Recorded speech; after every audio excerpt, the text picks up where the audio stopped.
So I would say for you, viewers watching this, just take stock of where you're at, emotionally. Are you ready to take on these challenges and these risks of owning a home?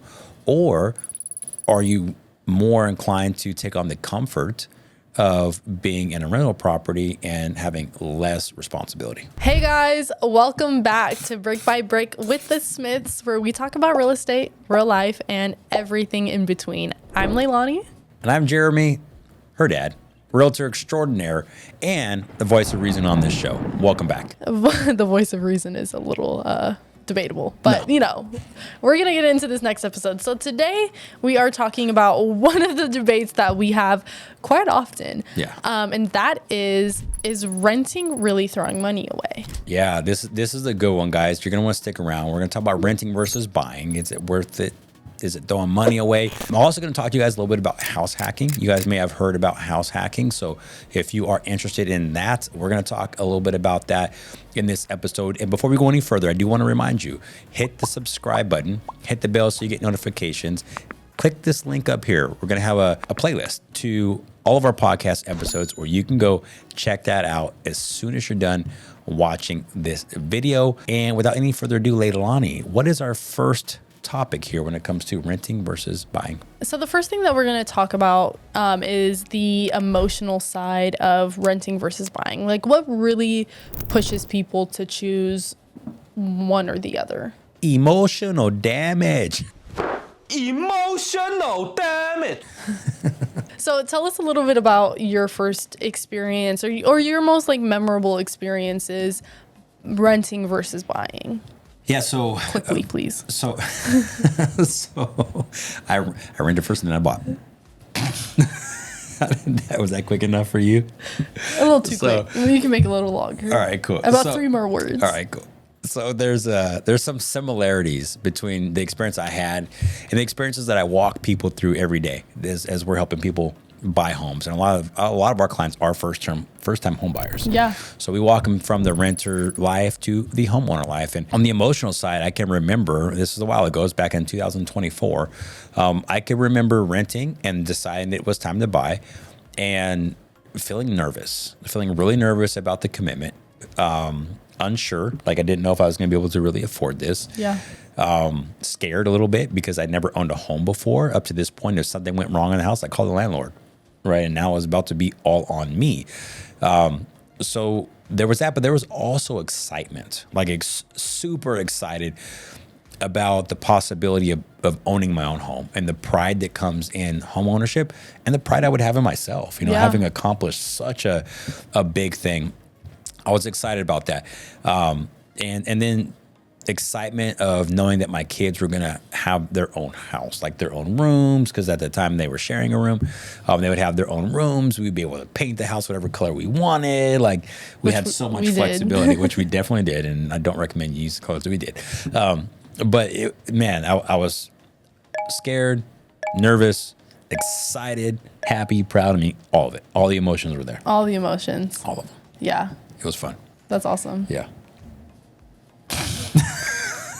What? Yeah, I think a lot of people feel those emotions. I know anybody listening to this who's either gone through the home buying process or is going through that or thinking about it, they can absolutely resonate with those feelings that you talked about. And I think it's the same thing for people that are just kind of starting to rent too, minus the pride and ownership thing.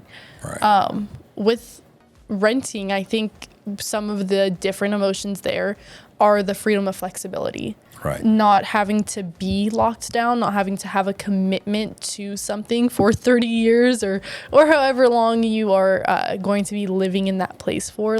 If you decide you're living there for 3 months and you hate your neighbors, you can break your lease and leave, or you can whatever. But when it comes to buying, that's not really an option. No. And I guess not a feasible option. And I think that's why it's kind of scary. Yeah. You know what I'm saying? Knowing that you are solely financially responsible for this. And not only are you financially responsible for the monthly payments, but there's also repercussions if you don't do it. Yeah. More than an eviction. There's a foreclosure opportunity. And what if you owe more money after that? It's just, it can be a little bit scary. Yeah, for sure. And then I think the other part that's scary when it does come to like renting versus buying is the responsibility that comes with that. Like if the roof needs to be replaced, the AC breaks in the middle of July, or your heating goes out or something, you got mice, like that is all on you as a homeowner. Yeah. You got to find somebody to come out and deal with that. You have to pay for it, all of that stuff. Whereas as a renter, like you said, if something goes wrong, you just call up the landlord. Right. And those are real life things, that those things definitely happen. And I think for us, like by the time we decided to buy, that pain was less than the pain of continuing to rent. And the reason for that, well, one of the reasons, there is a lack of control, if you will. Yeah. Like uncertainty is There the word you I'm go. looking for. There's a lot of uncertainty because the landlord has an opportunity every time your lease is up to raise your rent. Yep. Right. So that could happen. The landlord could just say, hey, I'm going to go ahead and sell the house. Now you have to move. I had some renters last year that had to like hurry up and find a new house because the landlord was moving back into the house. Yeah, that happens too. Yeah. Yep. So there's uncertainty. Like you don't know how long you're going to be able to stay there if you're going to want it. I mean, there's the freedom of moving every year if you want to, or even less. But there's also a lack of certainty on if you're going to be able to. Yeah. Right. So you have to worry about that every year. And then if you do move, then you got to find a new rental, and the rentals inherently have their issues too. You're dealing with landlords, or you're dealing with mortgage or property management companies, and they're not always the best to deal with. Yeah. They don't always operate as quickly as you would like them to.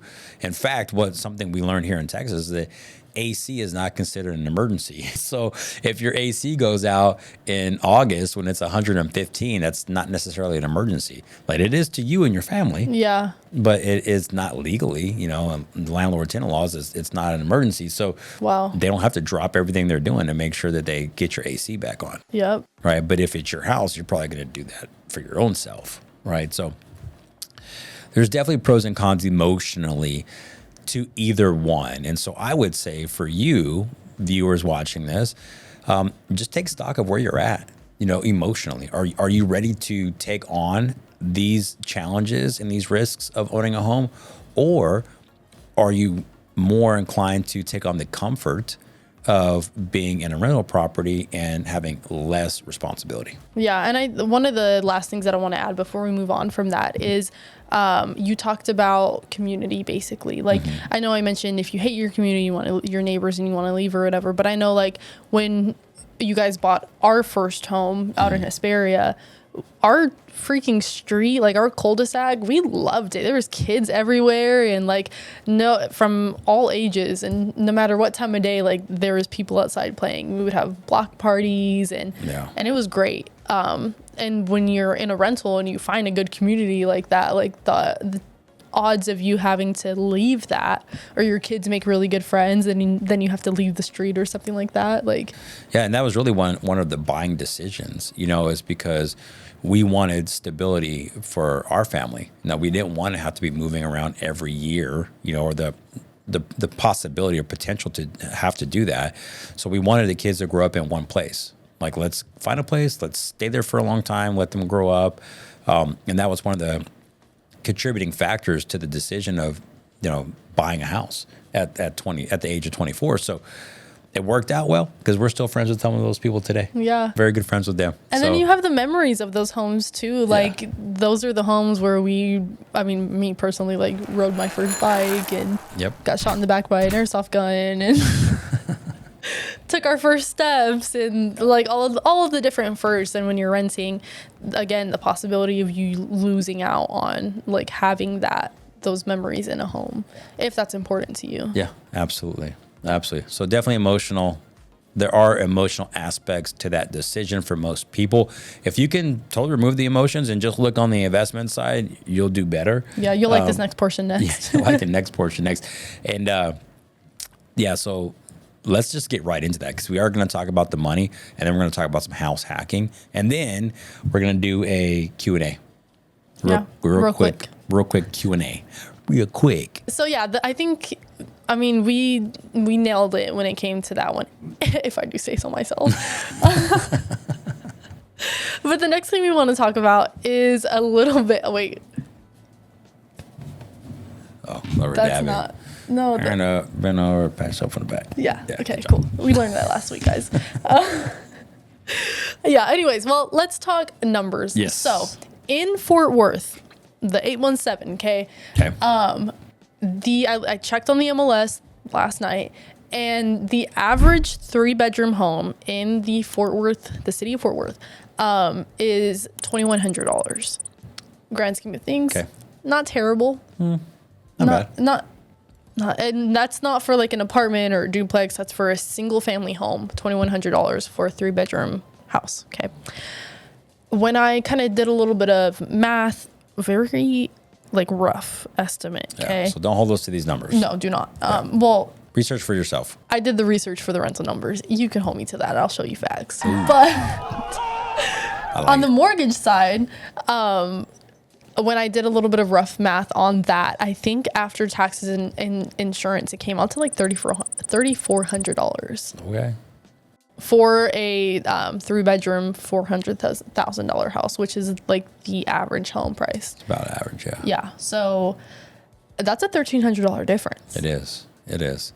So then I guess the question is, why would anybody buy a home if they're going to pay $1,300 more than if they were renting?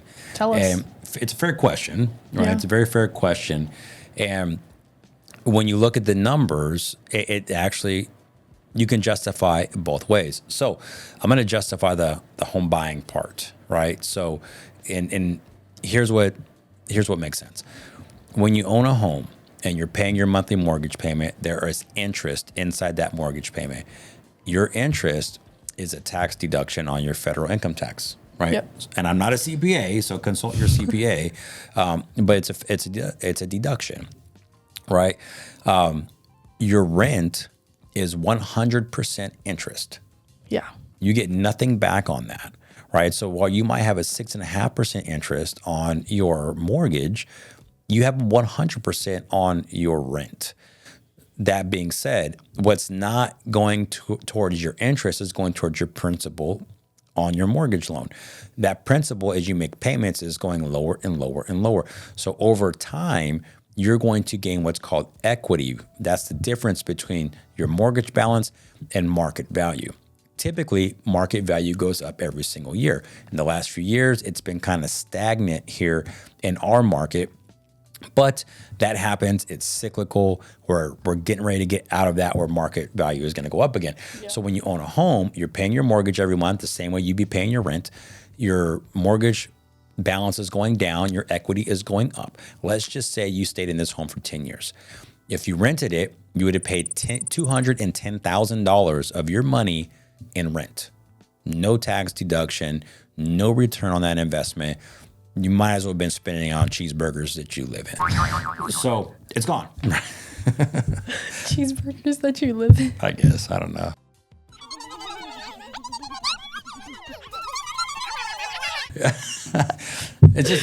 It's gone, right? That money's burnt. You've been paying the landlord's mortgage and helping the landlord gain equity. So if you're one of my renters, thank you. I love you. Please don't go anywhere. But if not, hey, you know what? It's not the best investment. Now, on the other hand, you've been paying, $3,400 a month? Yeah. $340,000. So you have a difference of $130,000 here, but over the course of 10 years, your home may have appreciated $100,000. So now you really only have a difference of $30,000. And then you factor in how much you've been writing off on your taxes over 10 years, that may add up. And so it may be a wash. It may not. There may still be a little bit off, but when you go and you sell that home, now you have this big chunk of money that you're going to use to buy your next home. So if you had $100,000 from the sale after 10 years, you're going to use that $100,000 to put down on a bigger or a smaller house or a house in a different area. But if you're renting, you have zero. Yeah. Right. And there's just so much sense to owning a home versus renting a home. When you look at it from a numbers investment standpoint, in fact, more millionaires are made in real estate than any other field of investment. Yeah. And real estate is the number one vehicle for wealth building. So if you have a family, you're going to be creating a family. It's imperative to buy real estate. And if you can hold on to it and buy another one and buy another one and buy another one, then you grow your real estate portfolio and you build wealth over time. So in my opinion, it makes much more sense over the long run to buy. But there are some instances where renting would make sense. Absolutely. And a lot of the times what those look like is flexibility and lack of responsibility. Not in a bad way, like, oh, lack of responsibility, but you aren't having to be responsible for, all the things that homeowners are responsible for. And you also have the flexibility of moving whenever you want, of having a shorter lease term if you want, of lack of commitment. Yeah. Yeah, not being locked in. Not being locked in. The way that I'm saying it sounds negative. I mean it in a positive way, guys. Yeah. But yeah, all of those things are pros in my opinion when it comes to renting, if that is what you're looking for. And then, some people don't really think long term like that, or they may not be able to afford to think long term like that. So when they look at it, they're like, I need a rental and I need it now. Yeah. Yeah. And I would say, like, you can't afford not to think that way. Like, it's okay to be real in your situation, right? Be real in the moment now. Don't be unrealistic and don't get yourself in over your head. But you absolutely have to be thinking long term, because whether you like it or not, the years are going to pass. And before you know it, you're going to be, kicking yourself in the butt for not making a move, right? So the best thing you can do is set yourself up so that you can make that move if you want to. It's much better to be in a position where you can make the move and choose not to than to really want to make the move, but you cannot. Oh, yeah. You know how many people I've talked to on the phone, and they're like sitting in their apartment telling me about how much they hate living in apartments. And they're like, we meant to buy back in 2020, but it just didn't work out. And now it's too expensive. And it sucks. That's it, like, breaks my heart to hear that, because a lot of the times it's just because they don't know. Right. Like, they don't know how. Yep. Yep. And don't let that stop you. Something that we've learned is a lot of times we'll figure out we want something or we want to do something. And then immediately we start figuring out the how, and we don't know the how. So then we take no action because we're like, oh, I can't figure out how to do this, so I'm not going to do it at all. Well, the best thing you can do is reach out to somebody that does know. So no matter where you are in the country, if you have those questions, you want to explore the buying process and see if it makes sense, talk to somebody who's no pressure, that's not going to force you to do something, not going to make you feel bad for not doing something, but it's going to inspire you and educate you in the process so that you can make the decision on if now is the right time. If you don't have that person, you can reach out to us. Reach out to me, reach out to Leilani. You can email us, info@smithteamdfw.com, no matter where you are in the country. And if we can help you, we'll get you dialed in with somebody local to you who absolutely can. Absolutely. And even if you are renting, or you are, thinking about getting into renting, or want to make that switch, whatever, we can help you with that as well. We can, as long as the numbers make sense, right? The numbers got to make sense for you in your situation. So that's the money part of this. The numbers may or may not make sense. You just got to do the exploration and see if they make sense for you. And now we're going to talk a little bit about one of my favorite things, real estate investing through house hacking. Tell us about it, bro. So house hacking. Cool thing about house hacking is you can use an FHA loan for it. FHA is the most common, especially for first-time home buyers, most common loan out there. Easiest one to apply for or get approved for. It's pretty simple. Yeah. They do have the lowest qualification standards in most cases. Talk to a lender about that if you want exact numbers, but you can use an FHA loan for a 1 to 4 unit dwelling. And the way house hacking works, let's just use a four unit property for an example, right? Which would be called a fourplex or a quadplex, right? You have quadplexes, you have triplex and duplex, right? So it could be any of those. We're just going to talk about quadplex. So let's say that you went out and you found a quadplex. Well, you're only going to live in 1 unit, right? So you go out, you buy this quadplex. Let's say it costs you $500,000. And your payments on this thing are about $6,000. I don't know if that's realistic or not. I'm just throwing that number out there for easy math. Quick maths. Quick maths. Math's not hot. So I'm just throwing that out there for quick maths. So let's just say it's $6,000, right? Well, you're paying the full $6,000, but you've got 4 units. You're living in one of them, and you decide I'm going to rent the others out. Well, as we learned, average rent here in Dallas-Fort Worth is or actually in Fort Worth, is $2,100 for a 3-bedroom, 2-bath. So if your other 3 units are 3-bedroom, 2-bath, then you're renting those out, let's just say hypothetically, for $2,100 a month. That's $6,300 you're making every single month off the rent. Your mortgage is $6,000. That includes mortgage, interest, taxes, and insurance. So with that being said, you're making $300 a month. Yep. You're living in your unit for free while other people are paying your mortgage. They're paying your balance down. Over time, your equity is going up. You're living essentially for free, so you can now stack money to the side. And let's just say a couple years go by and you want to go buy another one. You can do the exact same thing. Now you rent your unit out, and instead of $6,300 a month, you're making $8,400 a month. And now, not only is it paying your first property, but it's probably paying a lot of your second property. And if you house hack that one too, see what I'm going with this? It starts to get lucrative, right?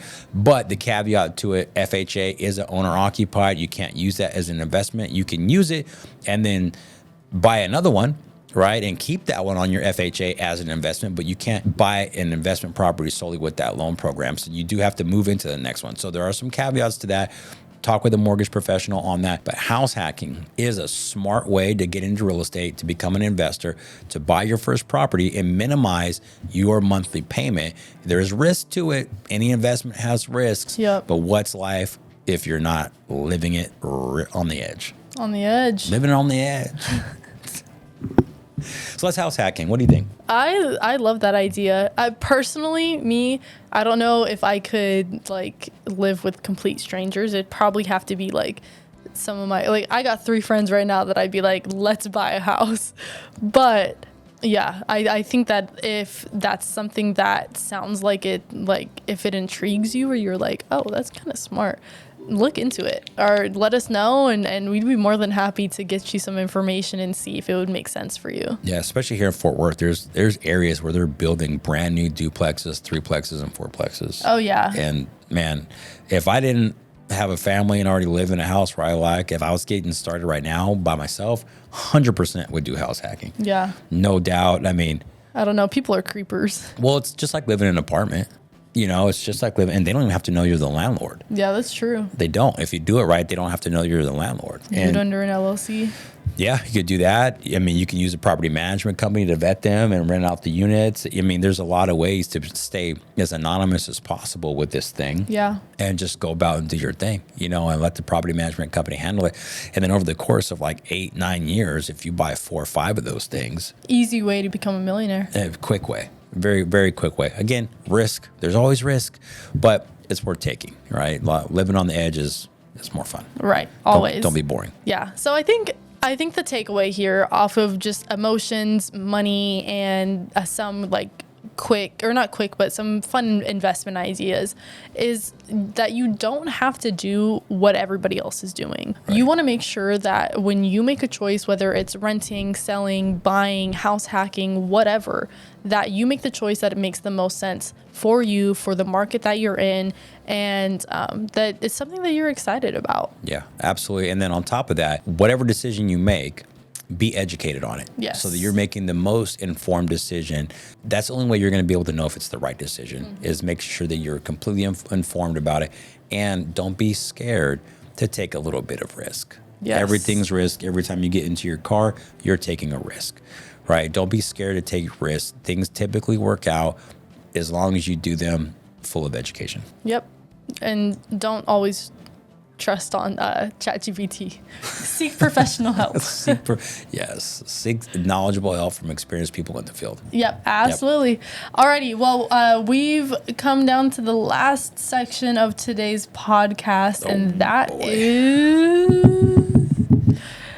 lightning round Mythbusters. The lightning round. Let's get it. I like answering questions. Are you ready, kids? Let's go. That's not what you're supposed to say. Let's do it. It's aye, Captain. Aye, Captain. Is that SpongeBob? Yep. Aye, Captain. All right. Question number 1. Renting is wasting money. This is rapid fire, so answer fast. It absolutely can be, yes. Okay. Situational, right? Yep, situational. All right. You need 20% down to buy. You absolutely do not need 20% down to buy. You can buy with 0 down on FHA, USDA. You can get down payment assistance programs on FHA loans. You can do conventional. I think some loans have 3% down minimum, and then FHA is 3.5% down minimum. So absolutely false. VA doesn't pay nothing. VA 0. Yeah. If you're a veteran, we love you and we can help. The market's too crazy to buy in right now. No, the market is not too crazy to buy in. It's kind of crazy to sell in, but it's actually really good to buy in. Don't wait for rates to come down, because if they do, prices are going to go up. You're going to wish you bought now. Wow, you're kind of smart. Yeah, no. It's better to wait for rates to drop. No, it's not better for rates to drop, because if rates do drop, house prices are going to come up, and you better catch it at the right, like, most perfect time before everybody else jumps on it. That's the only way that's going to work. Prices and interest rates are inverses of each other. So when prices go up, interest rates go down, and vice versa. 100%. All right, last question. Your dad's always right. Yes, dad is always right. No. Yeah. That was a trick question, guys. Yeah, I'm glad. You see, she made the Gen X sign. She's representing for Gen X. The X means no. That's Gen X. X means no. That's how you know that you were the wrong generation. We know what's up. Love you, my Gen X folks. Trick question. Okay. Honestly, overall, I love the idea of the freedom of renting. Okay. And I think a lot of people, especially people my age, like between 18 to 25 or whatever, you're like, oh, like my first rental, whatever, I want to rent an apartment. Personally, I will buy when the time is right, when I see fit. So all my family members that are trying to get me to move out of mom and dad's house, hop off. Haters gonna hate. I love it here. I love home. I'm just playing. Well, not really, but anyways. Okay, yeah. Yeah, so that's all we've got to say. All right. So, yeah, if you guys are thinking about buying, reach out. Anything we can do to help you, we will. Don't forget, if you haven't already, subscribe to the channel. Hit the bell so you get notifications. Share this video with one person you like and 2 people that you must absolutely don't like. And the family group chat. Yeah, put it in the family group chat. And here's that playlist I was telling you about. It's right up here. Go like that. Check it out. We got a lot of cool podcast stuff on there. Visit us at smithteamdfw.com. Look at some nice, beautiful homes. And as always, take care, and we'll see you on the next one. Peace.